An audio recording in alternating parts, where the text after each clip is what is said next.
Assalamualaikum warahmatullahi wabarakatuh.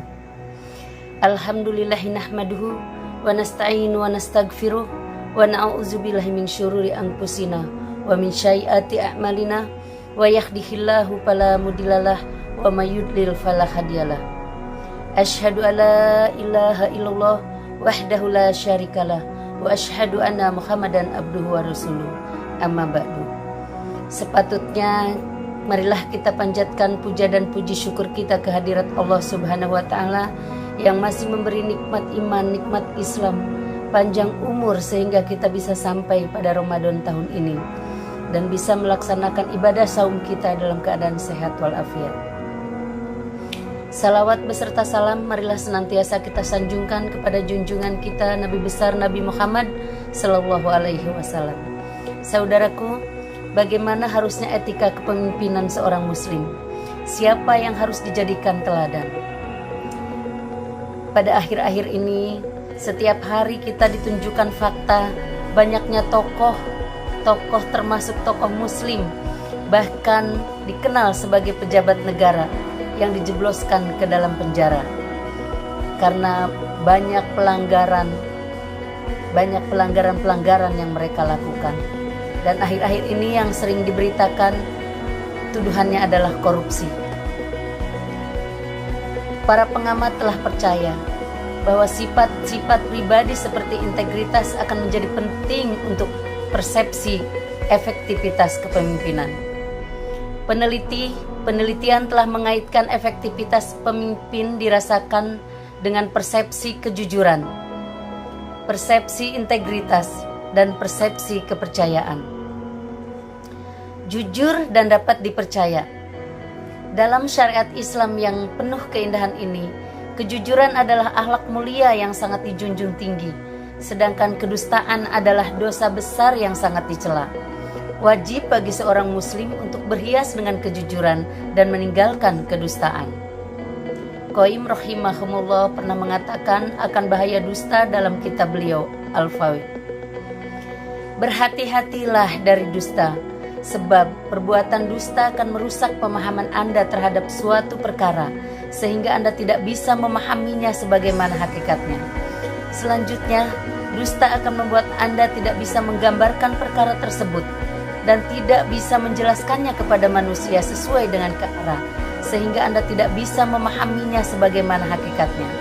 Selanjutnya, dusta akan membuat Anda tidak bisa menggambarkan perkara tersebut dan tidak bisa menjelaskannya kepada manusia sesuai dengan keadaan yang sebenarnya. Allah Azza wa Jalla berfirman, A'udzubillahi minasyaitonirrajim. Bismillahirrahmanirrahim. Ya ayyuhalladzina amanu taqullaha wa kunu ma'as-shadiqin. Wahai orang-orang yang beriman, bertakwalah kepada Allah dan hendaknya kalian bersama dengan orang-orang yang jujur. At-Taubah 119. Adil dalam mengambil keputusan. Islam adalah agama yang mengajak kepada keadilan. Oleh karena itu, Islam memerintahkan untuk memberikan hak kepada masing-masing yang memiliki hak. Inilah yang disebut dengan keadilan. Adil bukan persamaan hak dalam segala hal. Adil bukan harus dibagi rata. Namun adil adalah menempatkan setiap manusia pada tempat yang selayaknya dan semestinya, serta menempatkan segala sesuatu pada posisinya yang telah diatur dalam syariatnya. Seperti firman Allah dalam Al-Maidah ayat 8 yang artinya, hai orang-orang yang beriman, hendaklah kamu jadikan hai orang-orang yang beriman, hendaklah kamu jadi orang-orang yang selalu menegakkan kebenaran karena Allah Ta'ala. Menjadi saksi dengan adil, dan janganlah sekali-kali kebencianmu terhadap sesuatu kaum mendorong kamu untuk berlaku tidak adil. Berlaku adillah karena adil itu lebih dekat dengan takwa. Dan bertakwalah kepada Allah. Sesungguhnya Allah Maha mengetahui apa yang kamu kerjakan. Peduli terhadap orang lain. Kepedulian seorang pemimpin terhadap sesama karena Allah Ta'ala, bukan karena organisasi, bukan karena partai, bukan karena aliran, bukan karena marga atau karena suku, atau bukan karena kepentingan dunia yang lain. Bentuk kepedulian kita terhadap sesama adalah atas dasar persaudaraan. Rasulullah Shallallahu Alaihi Wasallam menggambarkan kuatnya ikatan persaudaraan karena Allah Ta'ala. Permisalan orang-orang yang beriman dalam hal saling mencintai, saling menyayangi, dan saling mengasihi seperti satu tubuh. Apabila salah satu anggota tubuh merintih atau mengeluh, semua anggota tubuh yang lain akan amalannya.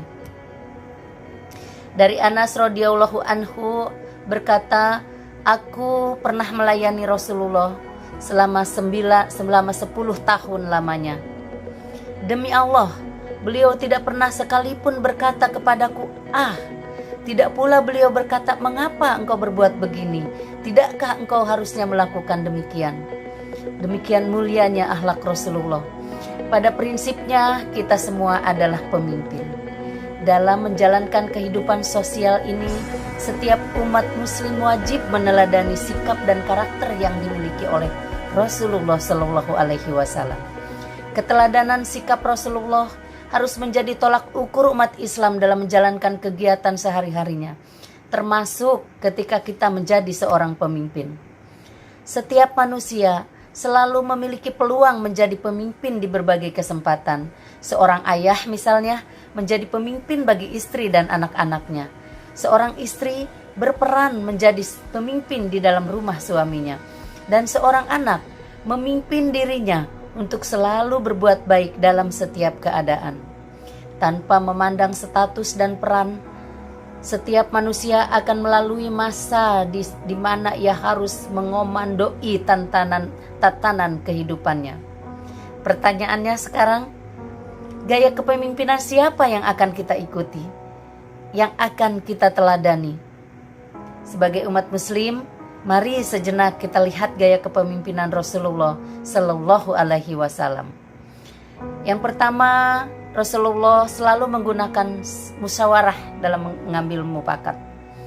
Rasulullah Shallallahu Alaihi Wasallam tidak pernah sedikit pun mengambil keputusan secara sepihak, melainkan segala persoalan selalu dipecahkan bersama-sama dengan sahabatnya melalui sistem musyawarah.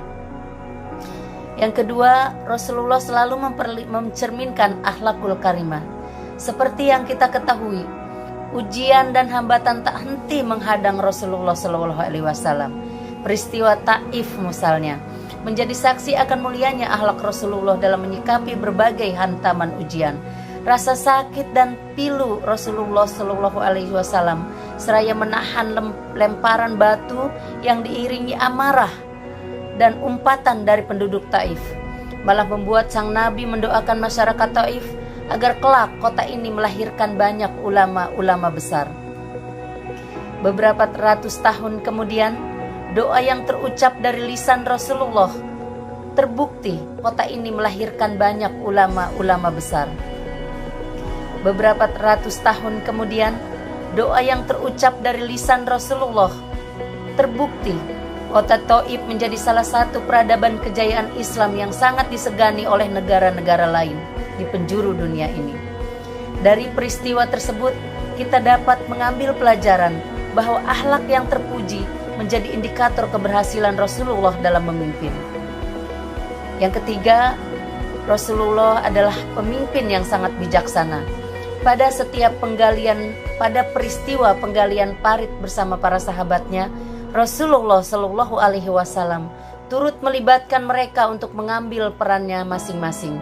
Rasulullah Shallallahu Alaihi Wasallam sangat terbuka dengan ide dan masukan dari para sahabat, terlebih jika ditujukan untuk mempermudah pekerjaan. Hal tersebut dilakukan Rasulullah sekaligus untuk memberikan pengajaran bahwa setiap pekerjaan dan tantangan akan lebih mudah dilalui apabila diselesaikan dengan cara saling bahu-membahu. Sikap kebijaksanaan yang tercermin dari Rasulullah Shallallahu Alaihi Wasallam terbukti mengantarkan pasukannya dalam kemenangan. Yang keempat, Rasulullah selalu mendahulukan kepentingan bersama.